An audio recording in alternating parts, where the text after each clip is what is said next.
casa mia, cioè ho le due spettatrici più importanti, le due Cagnette sono le mie telespettatrici o le mie fan primarie, quindi me le porto dietro sempre, e sono anche fan, credo, di tutti quelli che amano gli animali, ma penso che anche Enrico ami gli animali come del resto chiunque in una vita normale. Ora, io non dirò che tu sei la mia penna preferita, perché sennò sembra veramente incensare, cioè ci hanno pagato per dire questo. No, non è vero. Io dirò solo che Peter Pan è sicuramente uno di quei pezzi che hanno creato anche la mia base culturale da un punto di vista musicale.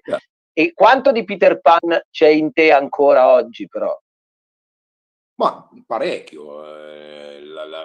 Peter Pan era un curioso, era uno che amava stare circondato da donne e vivere di notte, ma soprattutto era un sognatore.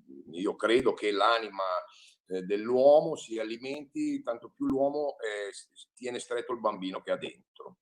Infatti in Peter Pan c'è una frase che dice: moriremo crescendo, cioè la vera morte sarà quando non saremo più bambini dentro. Pensa che Woody Allen da poco ha detto, siccome il cinema è fermo e non può fare film, ha detto basta, allora smetto, non farò più un film, tanto tra poco sarò morto. Cioè, ha dato a 84 anni, un po' si è arreso. Beh, ma lui ama tipo di umorismo, poi magari certo, provocare.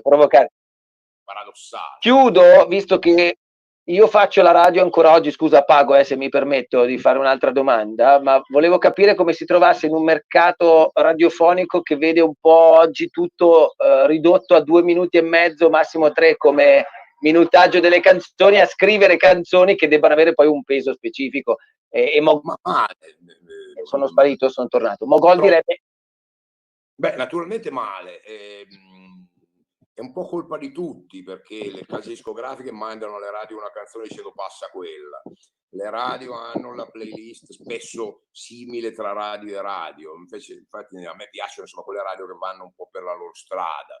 E sì, poi c'è il discorso 2 minuti e mezzo, perché chiaramente meno durano le canzoni e più c'è possibilità di passare la pubblicità, questa è la verità.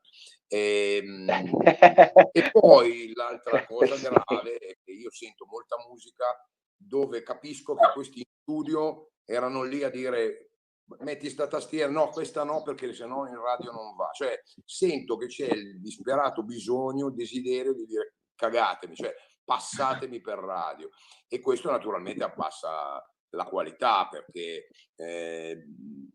io ti faccio un esempio, so, tutti mi parlano spesso del Mare d'inverno. Il Mare d'inverno, il famoso, insomma, per chi la conosce, Mare arriva a 2 minuti e 15. Oggi non neanche... È impensabile. Per fortuna il Mare d'inverno è nata in un periodo... Mare oggi dovrebbe arrivare alle prime 3 parole, dovrebbe iniziare la canzone Mare. Mare, subito andare su. Ecco, Mare arriva a 2.15. Esatto.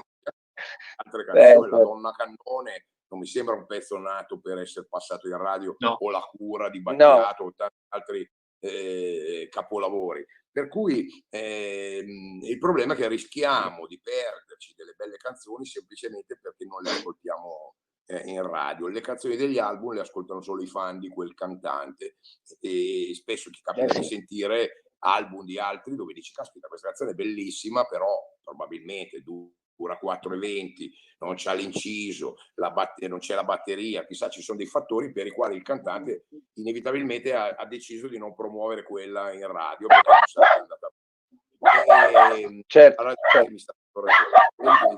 No, sta dicendo che hai ragione, E chi annuisce e chi dice la sua. Quindi insomma il problema delle radio è anche questo. Adesso